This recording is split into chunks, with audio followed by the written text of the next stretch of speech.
Alright guys, so there is one more unit that your boy has to awaken from the most recent batch of Universal Survival Arc units, and it is the unit that everyone hates. Now, I don't have a problem with them having, Ribrianne new and on the banner and stuff, but man, it sucks that you could pull a featured unit, which could be Jiren, Super Saiyan Blue Evolution Vegeta, or fucking Ribrianne. That is gonna be rough. I know there's a lot of people who probably pulled, and all they got was damn physical Ribrianne. So let's go ahead and hop into an event, and let's kind of, utilize everyone's favorite character.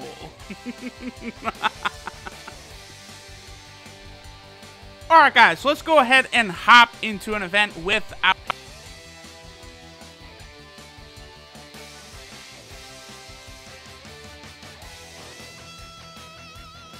So if there's anything really good about Ribrianne, it is the fact that she is viable on so many teams. Like, that's kind of my mindset or mood when I'm talking about a lot of units in Dokkan nowadays, is kind of just like, I like to judge them by, like, how often you can use them, right? Because we all know that Dokkan's friend system is shit. It's trash, it's garbage, right? It's not a shock or a surprise. So because of this, like, if a unit is on a lot of teams, and teams that people like to use, like, I don't know, the Universal Survival Arc team, the Realm of Gods team, Patara team, Fusion team, teams along those lines, like, if you pull those units as a free-to-play player, they're going to have a lot of value to you, you're going to be able to do good on that. But it's like, if you YOLO single, her super attack with the face on the ball, that's not bad damage, actually. She's only at SA1. Now, I know people don't like when I showcase SA1 units, but, come on. Y'all really want me to put Elder Kai's in a fucking Ribrianne? She is farmable, too. From the April Fool's event. The only thing is, like, I don't know when they might, like, when it might come back, or it might return, or what. I would say there's a pretty good chance, like, it'll eventually come back. Like, stuff like April Fool's Day events usually are quite random. Although, like, I don't know. The way the event played, it was more of just a story event of Ribrianne in the Tournament of Power, more so than, like, some special, only on April Fool's Day type thing, So, it could eventually come back. At that point, I would actually go ahead and grind her essay that way, rather than actually put Elder Kai's into her. Because her name does change when she becomes her TUR version. Now might be a good time to go ahead and go over this unit, because, like, not a lot of people have been talking about her or talk about her at all. So I figure, why not make a video on her? So this right here, this is our girl, Infinite Love Ribrianne Giant Form. But when she's just an SSR, it's just Ribrianne. So she is actually able to be, farmed from the SCR Ribrianne from that one event. Her leader skill is the Peppy Gals category, and physical types Ki +2 and HP attack and defense 70%. So she's actually got a pretty good leader skill there. I can't imagine you use this unit in Dokkan Battlefield, but, she could have a very, valuable sub-leader skill there. Now, her super attack is the Maiden Charge, which does supreme damage to the enemy and raises attack for 6 turns. So it's nice that she's able to get that attack raised for 6 turns. Her passive skill, Wrapped in Love, is attack and defense 80% when performing a super attack, which is fine. That's actually pretty good. But she also gets Ki 1 whenever Ki is raised with Ki Spheres, which is awesome. That's one of the things that makes, like, LR Gohan one of the busts and most broken units in the game. Only problem is that that type of ability is really only going to be useful on a unit that would either A, struggle for Ki, or B, be an LR, because they need to get their 18 Ki Super or a max of 24 Ki. And because Ribrianne is a TUR, and because Ribrianne is also covered in Ki links, she's not going to need that. That's completely worthless on her passive that they put that there. And she has a chance to turn Giant up to 2 times. She is a traditional kind of grade 8 type character, rather than the new era, the new wave of transformation characters a la Ultra Instinct Goku or like LR Super Gogeta.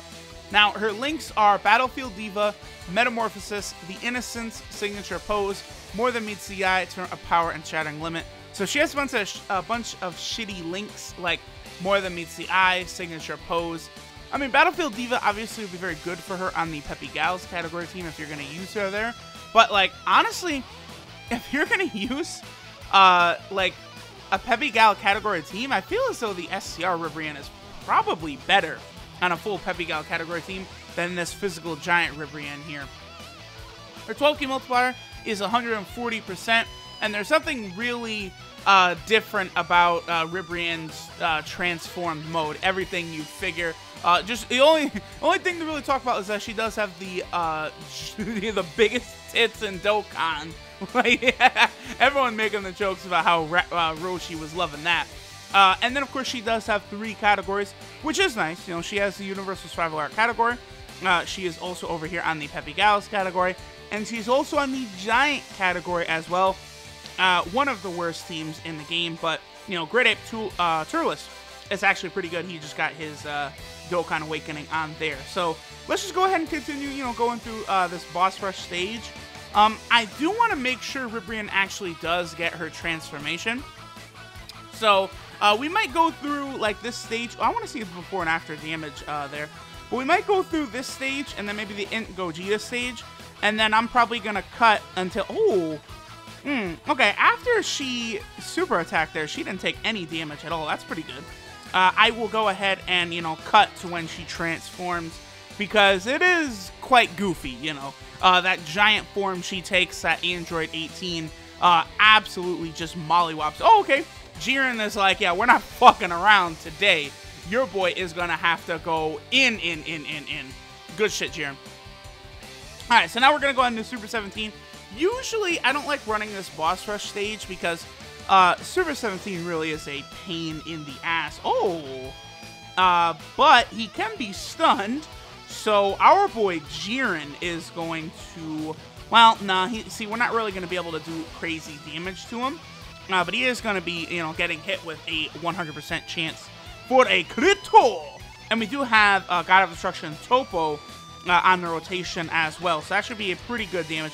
Yeah, 400k on Super 17 is quite good. Look at Ultra Instinct Goku, 1.8 million for attack stat. That is very good for him. That's quite high. And then he nearly takes off a full health bar as well. And then, you know, Ultra Instinct Goku does raise his attack every time he supers. So, a spectacular rotation right here against Super 17.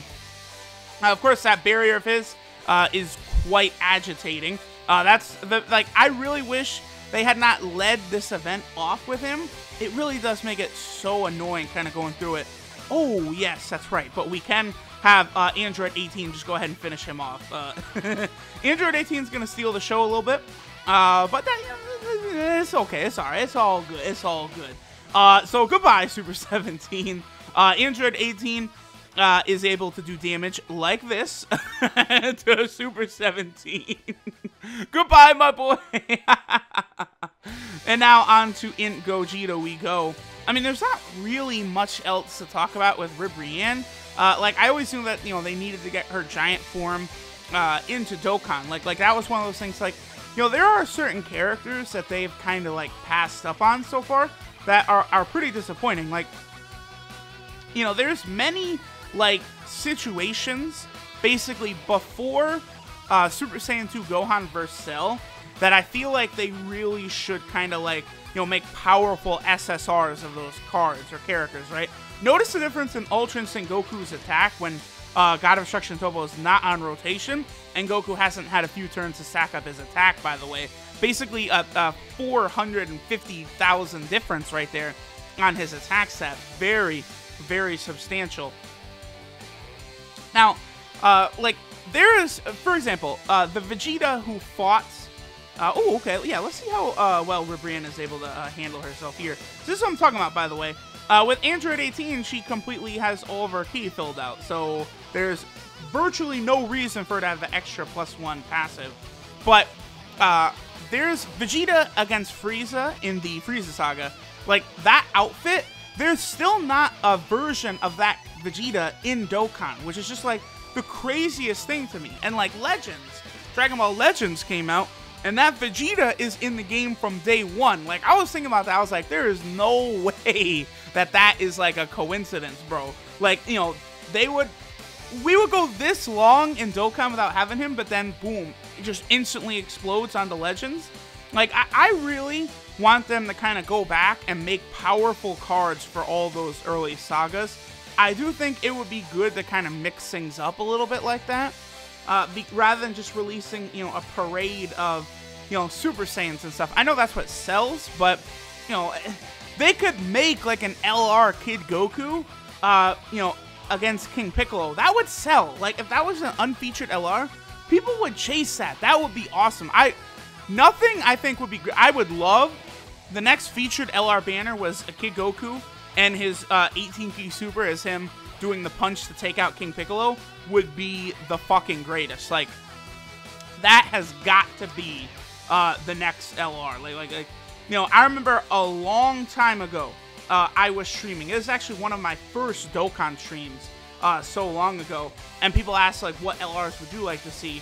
And the first choice of me and many other people, all of us were saying Super Saiyan Rose, Goku Black, and Zamasu would be a fantastic LR, and it came to fruition.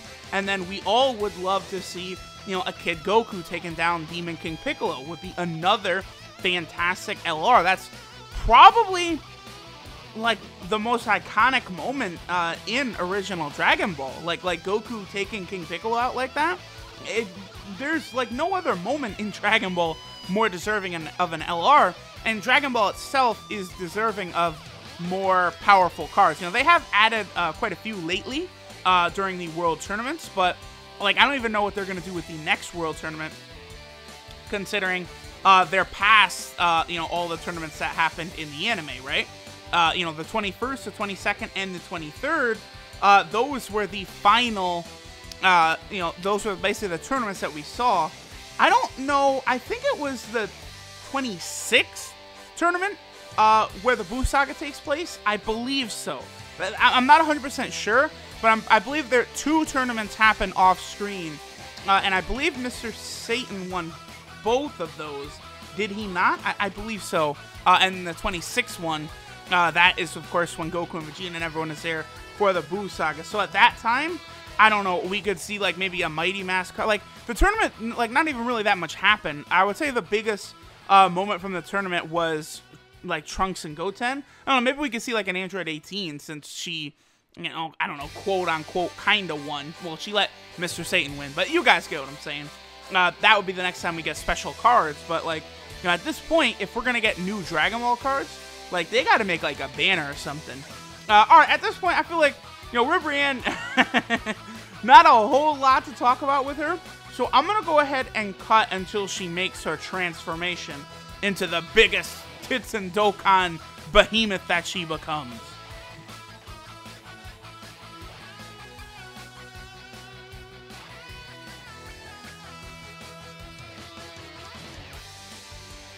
And here we go. Let the transformation happen. Bow! That's a huge bitch.